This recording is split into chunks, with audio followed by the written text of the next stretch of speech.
What happens when a single call to the police unravels a community's secrets and turns a family's quiet life upside down? The lake shimmered under the late summer sun, its surface a mirror of gold and blue. For the Nguyen family, this shoreline was more than just a viewit, was a legacy. My grandfather, Tuan, had fished here for decades, his weathered hands casting lines as if they were extensions of his soul.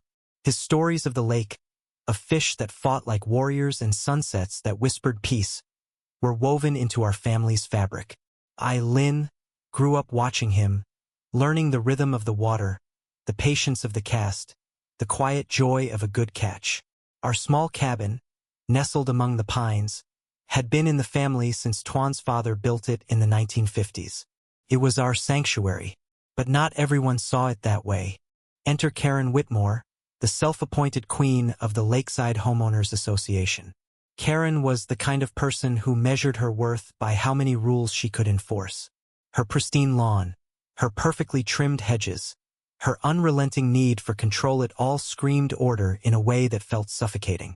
She'd moved into the neighborhood 5 years ago, and ever since, she'd been a storm cloud over our peaceful lake. No one was safe from her clipboard and her phone, always ready to dial the authorities for the smallest infraction. A kid's bike left on a driveway? Karen called the HOA. Music too loud at a barbecue? Karen called the cops. And now her sights were set on Tuan. It started on a crisp September morning. I was visiting from the city, sitting on the porch with a coffee, watching Tuan cast his line. His old fishing hat, frayed at the brim, sat crooked on his head. At 78, he moved slower, but his eyes still sparkled with the mischief of a boy. I smiled, thinking of the stories he'd tell later, tales of the big one that always got away. Then I saw her, Karen, marching down the path from her lakeside mansion, her blonde bob bouncing with purpose. Her phone was already in hand, her lips pursed in that familiar scowl. "Excuse me," she barked, her voice cutting through the morning calm. "You can't fish here. This is HOA property." Tuan barely looked up. "Been fishing here since before you were born, ma'am. This is my land." Karen's face reddened. "Your land? The shoreline belongs to the HOA. I've checked the bylaws. You're trespassing." I stood, my heart racing. "Karen, this is our property. The deed goes back to my great-grandfather. The HOA doesn't own the shoreline." She didn't even glance at me. "I'm calling the police. This is unacceptable."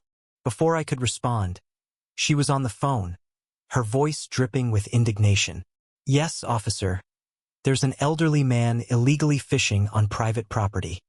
He's refusing to leave." Tuan just chuckled, casting another line. "Let her call," he said softly. "She'll learn." The police arrived within the hour. 2 officers, looking more annoyed than alarmed. Karen stood triumphantly, arms crossed, as they approached. I explained the situation, pulling out the old deed from the cabin's lockbox. The officers skimmed it, exchanged glances, and told Karen there was no issue. The shoreline was ours, clear as day.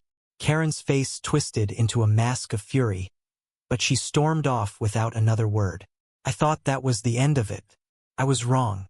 The next week, a letter arrived from the HOA. They claimed the shoreline was under dispute, citing some obscure clause about community access. Tuan laughed it off, but I felt a knot in my stomach. This wasn't about fishing, it was about power. Karen wanted control, and she wasn't going to stop. I dug into the HOA's records, spending nights poring over bylaws and property maps. That's when I met Javier, a quiet man who'd lived in the neighborhood longer than Karen. He was a retired surveyor, with a gentle smile and a knack for uncovering secrets. Javier revealed the twist that changed everything. "Your family's deed is solid," he said, spreading out a yellowed map in his cluttered garage. "But there's something else. The HOA's been skimming funds meant for lake maintenance. Karen's been funneling money to her brother's landscaping company. That's why she's so desperate to control the Shoreline's prime real estate for her family's profit." I was stunned. Karen wasn't just a busybody. She was corrupt. Javier had documents, bank transfers, emails, Even a recorded HOA meeting where Karen pushed for exclusive access to our shoreline for a proposed community dock that would conveniently be built by her brother's company. Armed with this, I rallied the neighbors. Most were fed up with Karen's reign of terror.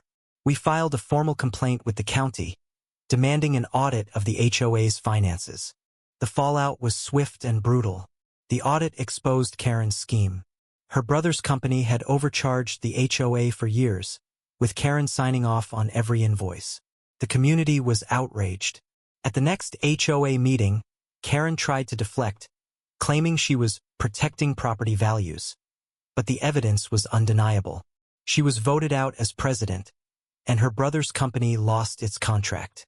But that wasn't the end of the drama. Karen, humiliated and desperate, doubled down. She filed a lawsuit against our family, claiming the shoreline was historically communal, and that Tuan's fishing was a nuisance. The legal fees piled up, draining our savings. Tuan, ever calm, kept fishing, but I could see the toll it took. His hands trembled more, his stories grew quieter. I hated Karen for what she was doing to him, to us. But Javier, our unexpected ally, came through again. He found a precedent in county records. A 1970s case where a similar dispute had upheld private shoreline rights. Our lawyer used it to dismantle Karen's case. The court ruled in our favor. Not only was the shoreline ours, but the HOA was ordered to pay our legal fees and a hefty sum to lease our shoreline for community use. It was a victory, but it felt hollow. The stress had worn Tuan down. One evening, as we sat by the lake, he told me he was tired. Not of fishing, he said, his voice soft. Of fighting. This lake used to be peace. Now it's just noise. A month later, Tuan passed away in his sleep. The doctor said it was his heart, but I knew better. Karen's crusade had broken something in him. At his funeral, the neighbors came, their faces heavy with guilt. Even Javier wept, clutching the old map he'd used to save us. The lake, once our haven, felt like a graveyard. Karen moved away, her reputation in tatters. The HOA, under new leadership, now pays us a yearly fee to use the shoreline. It's enough to keep the cabin, to keep Tuan's memory alive.